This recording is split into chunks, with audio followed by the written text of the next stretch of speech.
Olá, sou a guia de turismo Luana Sotero e hoje estamos aqui no Museu da República, no bairro do Catete, e vamos conversar com o guia de turismo e museólogo André Angulo, que vai nos contar sobre a criação da bandeira brasileira, todas as curiosidades, todas as coisas que a gente acha que sabe, mas na verdade estão erradas.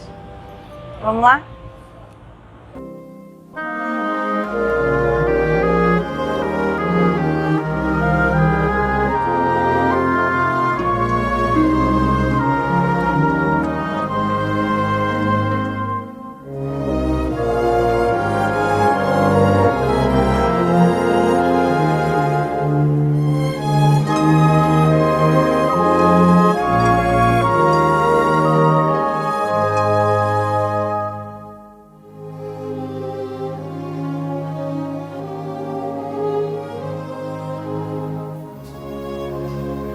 Meu nome é Luana Sotero, sou guia de turismo. Eu estou aqui com o guia de turismo e também museólogo do Museu da República, André Angulo, que vai mostrar pra gente a primeira bandeira brasileira e nos contar um pouquinho como ela foi criada.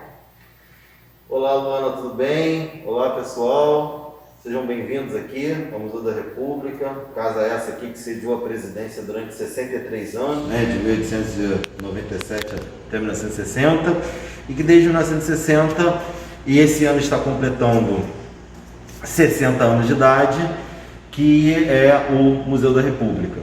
E exatamente o que acontece? A gente tem o Museu da República, na verdade, ele foi criado em 60, mas ele ficou como uma divisão do Museu Histórico Nacional até 1983. O Museu Histórico Nacional que foi criado em 1922, lá na Praça 15 de Novembro, naquela região, e que, na verdade, foi criado sob os moldes de Gustavo Barroso, que ele era, na verdade, um integralista, que deu, inclusive, as tintas antissemitas ao movimento, mas que ele pensava, na verdade, uma museologia como um repositório das relíquias nacionais.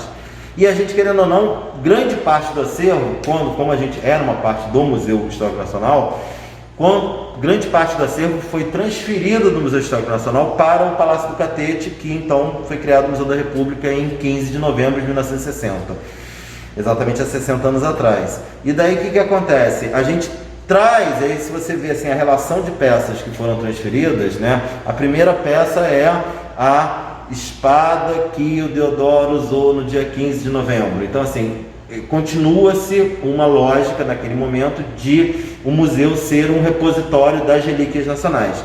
E aí a gente tem aqui a famosa chamada primeira bandeira nacional, que teria sido a primeira bandeira a ser erzida pelas filhas de Benjamin Constant Botelho de Magalhães, então, na verdade, tenente-coronel, que assumiu o Ministério da Guerra e depois o Ministério da Instrução Pública, Correios e Telégrafos.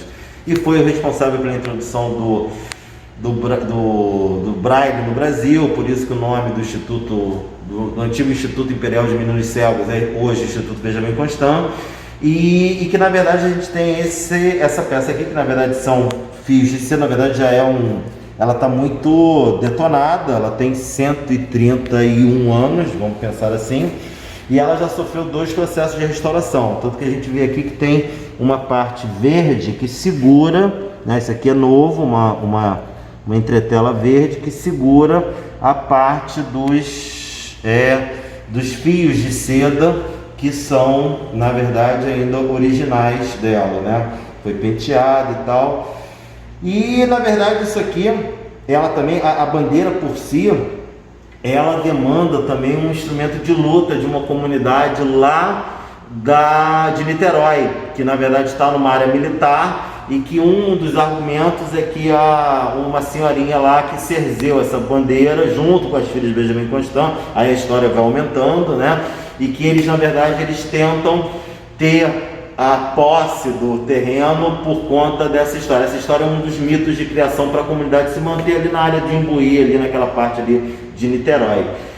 Agora, sobre as questões da simbologia da bandeira, ela tem uma coisa que é interessante a gente dar uma narrada anterior, porque desde 2009, o Museu da República, a gente mantém uma relação com a Igreja Positivista do Brasil. A igreja, na verdade, ela foi implementada, o último endereço dela aqui perto, no bairro da Glória, na rua Benjamin Constant, que é inclusive um dos pontos dos tours colaborativos da Liguia, o roteiro 2, Museu Urbano do Catete com Amor, Ordem e Progresso, o Amor, Ordem e Progresso por causa da visita à Igreja Positivista. E a gente, durante esses 11 anos de relação, a gente acabou descobrindo algumas coisas, alguns documentos muito interessantes. Um deles, os riscos originais da bandeira nacional e os escritos sobre Teixeira Mendes, do que ele, na verdade, Teixeira Mendes e Miguel Lemos, com a consultoria do Manuel Reis, que era um astrônomo, sobre a disposição das estrelas no céu no dia 15 de novembro, o que eles idealizaram como signos na bandeira nacional. E aí tem certas coisas que a gente vê que ao longo da história, nos 130 anos da história, algumas coisas, algumas mentiras foram criadas e elas foram repetidas tão fortemente que se tornaram verdades para grande parte do povo brasileiro, né? A primeira delas lá, a primeira coisa que eu gosto de desmistificar é a questão da estrela solitária, né? 90% das pessoas falam que aqui seria o Distrito Federal, que então seria o Rio de Janeiro e que agora seria Brasília. Não é uma coisa nem outra, né? A estrela solitária é o estado do Grão-Pará e que foi escolhido por Teixeira Mendes especificamente para representar que o Brasil era tão grande que, se isso aqui fosse o mundo, a esfera, né, azul, que simboliza na verdade o céu do Rio de Janeiro, mas seria como se fosse o mundo, e o Ordem e Progresso, o meridiano do Equador, né? A gente seria tão grande que a gente tem terras também ao norte. E essa estrela aqui é a espiga, né? É a estrela de espiga de uma constelação que eu não me lembro agora. Ela, na verdade, ela é exatamente essa constelação. Ela, naquele momento do dia 15 de novembro, ela tinha estrelas ao sul e estrelas ao norte. Por isso que ela foi escolhida, né? Então a gente tem uma série aqui de constelações escolhidas que elas têm essas significações. Inclusive o tamanho das estrelas, elas são referentes ao tamanho de importância territorial dos estados brasileiros, né? Isso é uma coisa importante. E aí, uma coisa que é fantástica também, né, é a questão especificamente sobre o Cruzeiro do Sul. Essas 5 estrelas aqui, né, ela na verdade ela tem uma representação, porque é importante a gente voltar um pouquinho na história, né, sabendo que essa bandeira ela foi criada por positivistas. E na verdade naquele momento a gente teve uma disputa de 3 grupos políticos, né, sobre o novo, que disputavam a questão do novo símbolo nacional. A gente tinha os positivistas, a gente tinha os jornalistas do Clube Lopes Trovão, que era aquela bandeira como se fosse uma cópia da bandeira americana, com 13 faixas, um pavilhão também representando de azul ou preto, representando os estados brasileiros, e uma outra bandeira que seria a bandeira imperial, tirada a coroa e cerzida uma estrela, representando uma república federada. Essa foi proposta por militares não positivistas, né? Então, só que aí essa escolha aqui se deu exatamente por conta de Benjamin Constant, que assumiu o Ministério da Guerra e, na verdade, sob os auspícios dele, ele consegue aprovar no governo provisório e sai no decreto 4 de 19 de novembro de 1889 a bandeira nacional, né? E aí a gente tem, na verdade, aí você vê que do dia 15 para o dia, portanto que o céu é a representação, o que está no azul aqui, o céu do Rio de Janeiro no dia 15 de novembro de 1889. Então o que acontece? A bandeira ela foi criada depois do dia 15, então foi exatamente entre o dia 15, vamos pensar assim, a noite do dia 15 e amanhã do dia 19, quando sai decretado, né, esse decreto número 4, é que a bandeira é criada. Então, na verdade, nesse inteirinho aí de 3 dias e pouco, né, a gente tem, na verdade, uma explosão de ideias aqui, uma explosão de signos, que, na verdade, por sorte, os positivistas, eles documentavam tudo, e ao longo desse processo do museu com a igreja, a gente conseguiu achar esses documentos, né? Então, aí, o que acontece? A gente é bom ter em mente que o positivismo no Brasil elencou uma tríade cívica, que é Tiradentes, José Bonifácio e Benjamin Constant. E aí, querendo ou não, há uma interligação especificamente com José Bonifácio na questão da escolha da constelação do Cruzeiro do Sul. Por quê? Foi José Bonifácio de Andrade e Silva, né, nascido em Santos, foi professor da Universidade de Coimbra, regente de Dom Pedro II, uma das grandes figuras, né, da independência do Brasil, né, grande ministro junto, mas brigou com Dom Pedro, mas ele na verdade idealizou a bandeira do Império. E aí na bandeira do Império foi a escolha dele, na verdade, de fazer em volta da esfera armilar, um campo, na verdade, de estrelas representando os estados brasileiros. Mas a ideia dele também de botar a cruz de Cristo, né, da cruz da Ordem de Cristo, na bandeira imperial, cuja representação ele falava para nos lembrarmos da denominação primeira da Terra.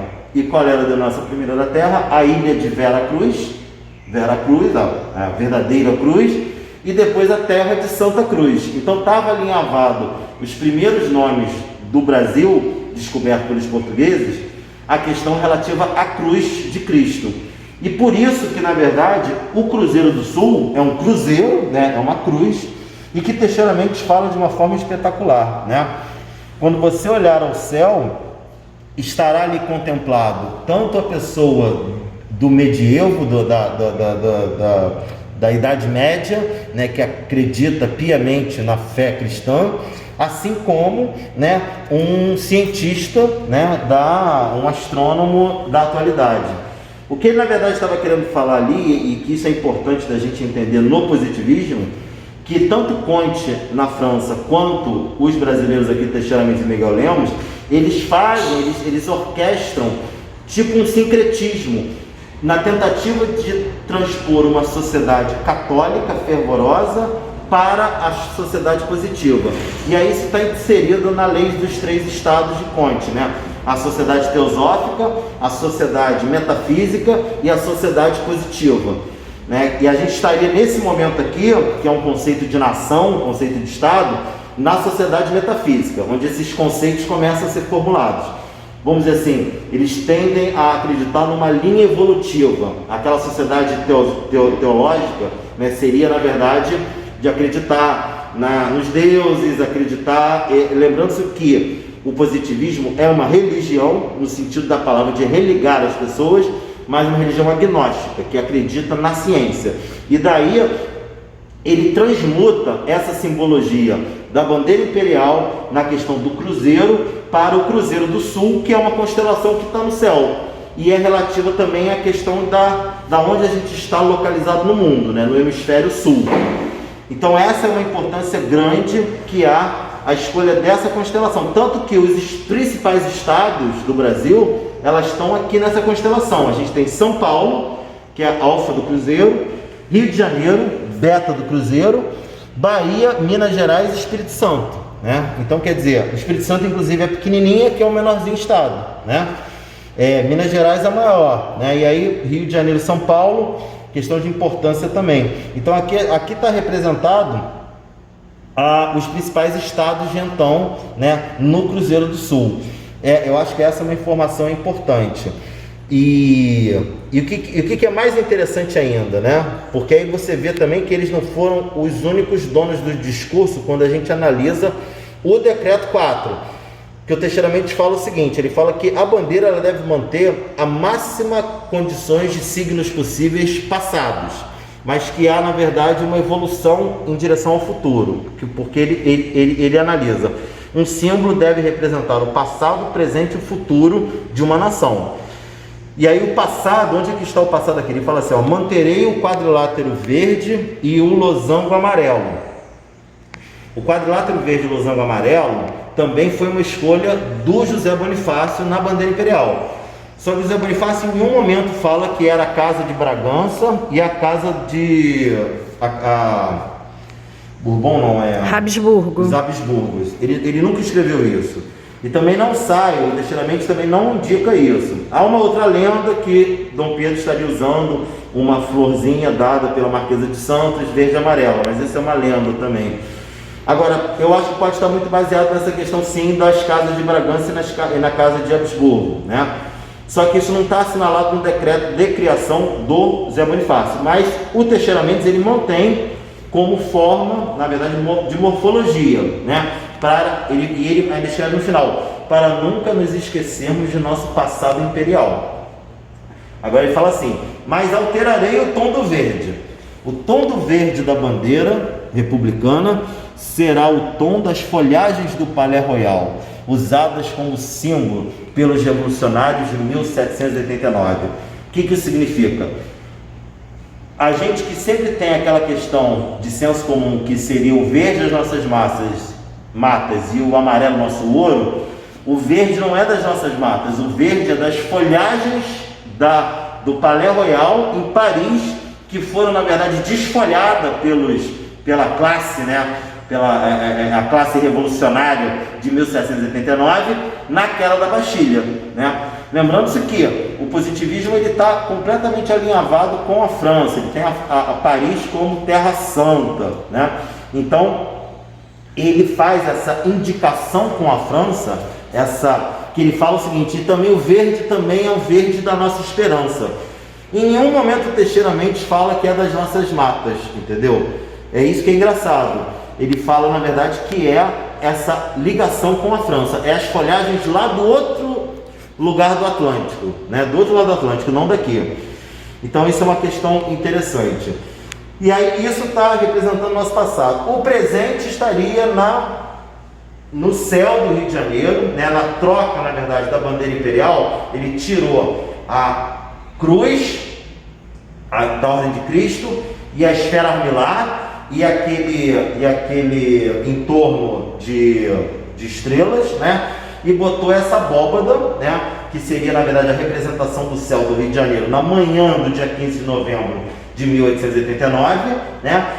Mas aí ele faz um detalhe, né? E aí tem aquela questão que a gente já discutiu das estrelas, tem toda uma questão de escolha dessas constelações e um motivo, inclusive a proporção do tamanho das estrelas em relação ao tamanho dos estados.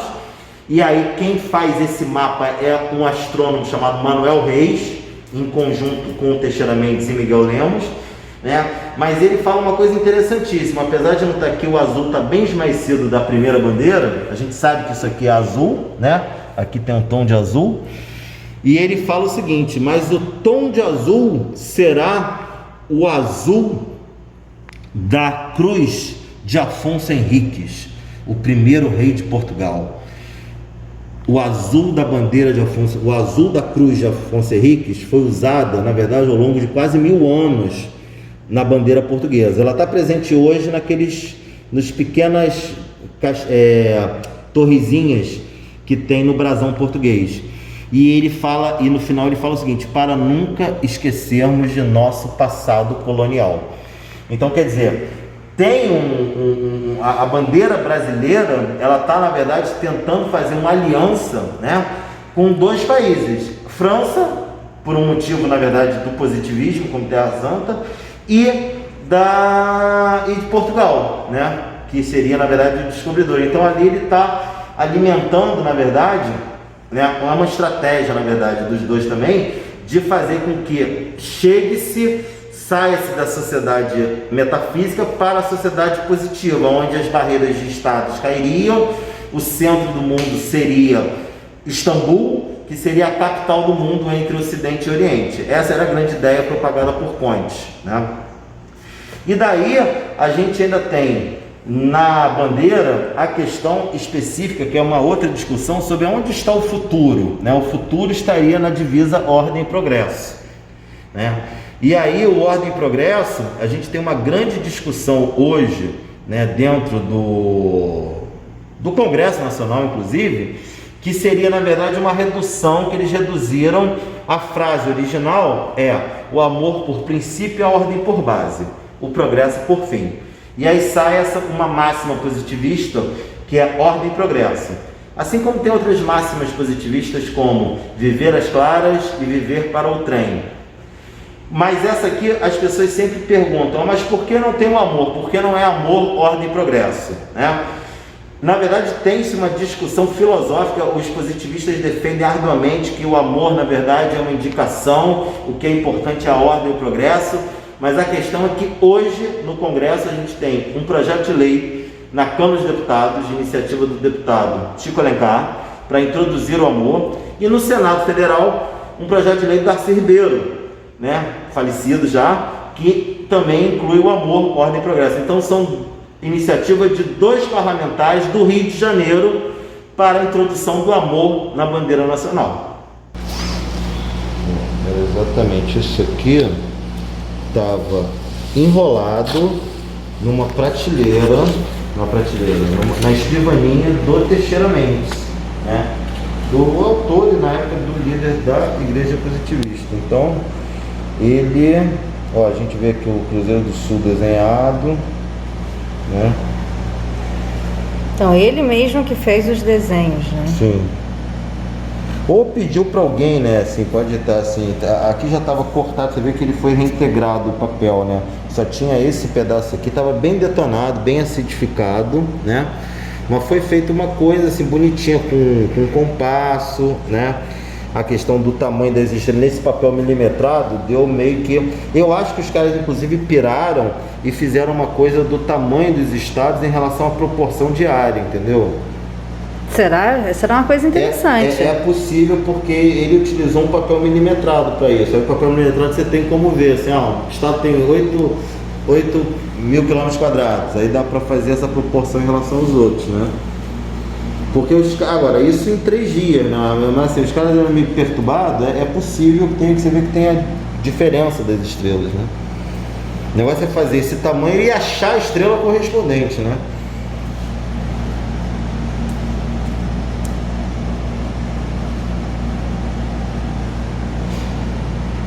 Achei muito legal isso.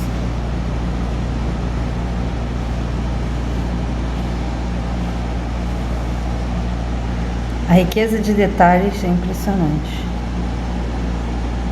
Isso estava enrolado na mesa de escrivaninha Estava dele? enrolado na escrivaninha.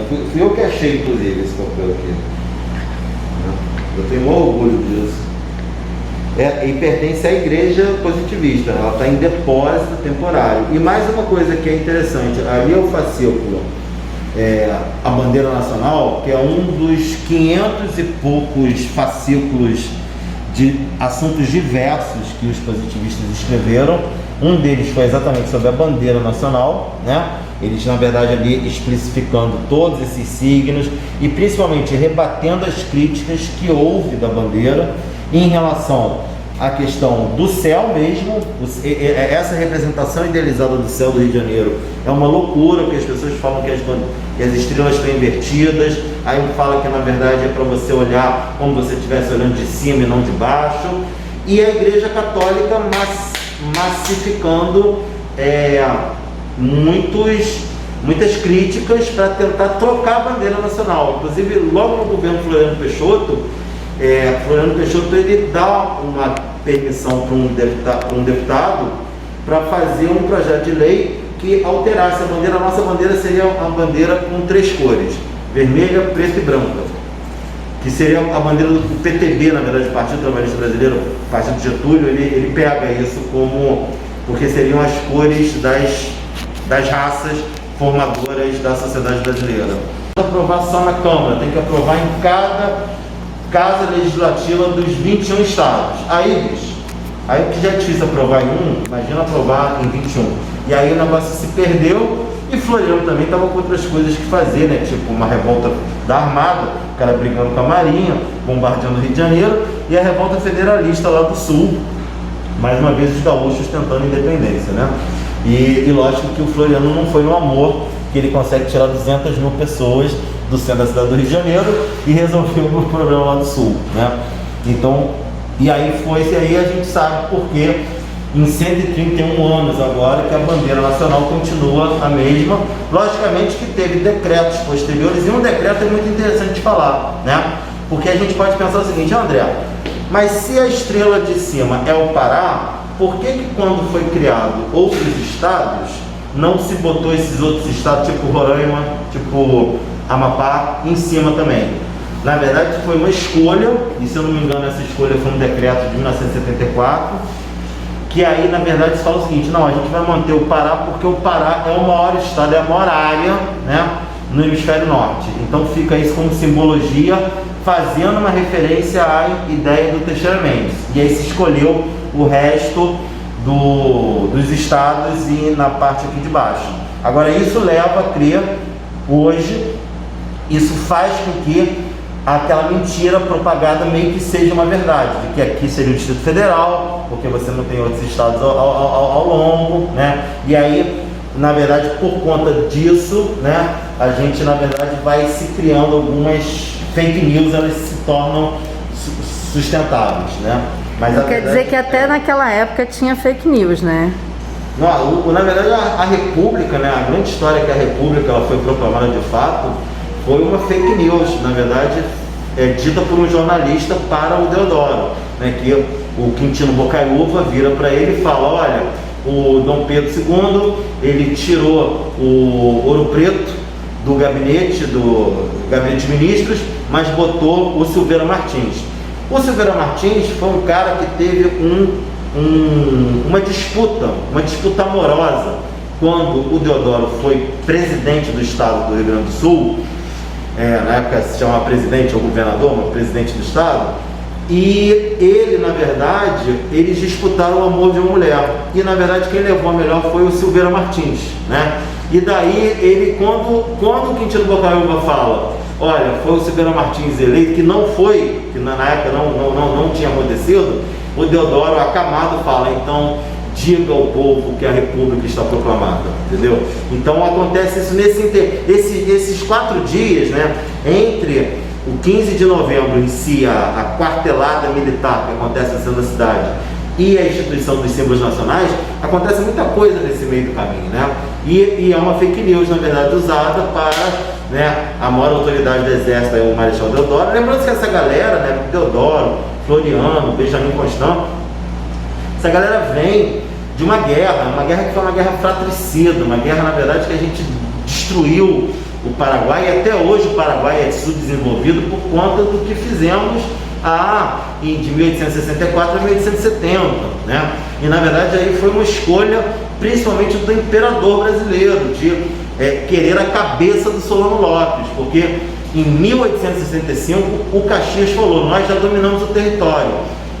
Solano fugiu para o sul, e ele fala: não, eu quero ele. Tinha um lance que são 2 historiadores irlandeses que fazem essa tese, que ele teria pedido a mão da princesa Isabel em casamento, e o imperador ficou furioso porque ele tinha uma amante irlandesa, Elisa Alicia Lynch, né? E que ele queria a cabeça do cara, e tanto que quando ele tira o Caxias e bota quem? O marido da princesa Isabel, o Conde que ele bota fogo no hospital, detona, a população masculina do Paraguai foi dizimada, né? E o Benjamin Constant, que é engraçado, quando ele assumiu o Ministério da Guerra, ele era uma pessoa que propunha a repatriação de troféus de guerra. Ele propunha a volta do El Cristiano, que é o canhão que está no Museu Histórico Nacional. Ele propôs várias coisas, e ele escreve um cartão que ele fala: foi uma guerra fratricida e a gente tem que ver com os irmãos paraguaios. Tanto que, em 1927, quando se orquestra a estátua dele, o monumento ao Benjamin Constant, que hoje está no centro da Praça da República, mas que era na frente do Ministério da Guerra, onde estava Caxias, olha que loucura. Ali, o que acontece? É fundido um canhão paraguaio e um canhão brasileiro para fazer a estátua dele. E ele está, na verdade, sendo ali pela mulher, sendo coberto pela bandeira nacional, né? Porque é um monumento que foi criado por Décio Vilares e Eduardo Sá, são 2 artistas declaradamente positivistas, e que eles fazem, logicamente, essa alusão à bandeira nacional. Outro monumento importante também, que aí conta outra fake news, Luana, é o monumento ao Floriano, que está na praça, na Cinelândia. Aquele monumento, o Floriano está defendendo uma espada, um canhão, a bandeira nacional.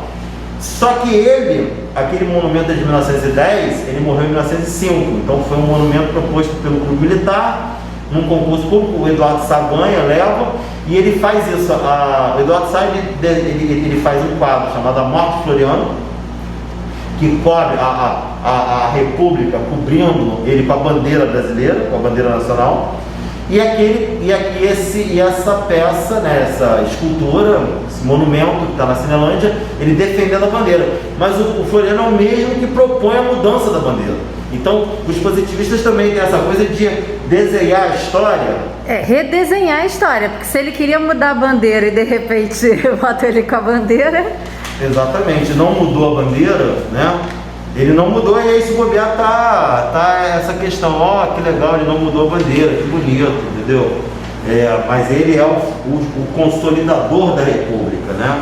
Ele tem esse título dado pelos positivistas, né? O Deodoro Proclamador, o Benjamin Constant, o fundador, e o Floriano, o consolidador da República. Os positivistas eles gostam de trabalhar sempre nessa coisa de tríades, né? A lei dos 3 estados. A coisa também, nos monumentos positivistas você encontra as rosas, o botãozinho fechado, a rosa já desabrochada e ela completamente aberta, representando também a lei dos 3 estados, né? A tríade cívica positivista, Tiradentes, Bonifácio, Benjamin Constant. Essa galera gosta de trabalhar as trilogias, né? As tríades, né? E é isso, eu espero que tenha sido proveitoso, né? Obrigada por todo o seu tempo, toda a paciência e o carinho para mostrar essas relíquias pra gente, que são, enfim, tão importantes para a história do nosso país. Esqueci de falar. E o livreto, né? O livreto, na verdade, ele faz parte de um conjunto de 300 e poucos que a gente conseguiu fazer o dossiê, que foi chancelado como Memória do Mundo pelo Unesco. Então, na verdade, isso aqui, essa história, não pertence só a mim, não pertence aos brasileiros, pertence ao mundo inteiro hoje, entendeu? Isso já há 10 anos. E o que acontece? Eu acho que tem várias coisas aqui que a gente tem que, na verdade, ainda se aprofundar, e que deve ter outros signos ainda que a gente ainda vai achar documentos ainda não estudados que pode ainda fazer outras alegações, ou principalmente sobre a questão das estrelas, que eu acho que tem ainda coisas aqui. Agora mesmo eu com você tive essa ideia do papel milimetrado, se bobear, o nego fez a proporção por estado de tamanho da época, entendeu? Isso é algo que tem que ser estudado agora. Agora abre-se o campo para as pessoas poderem estudar. Obrigada, André, muito obrigada, valeu.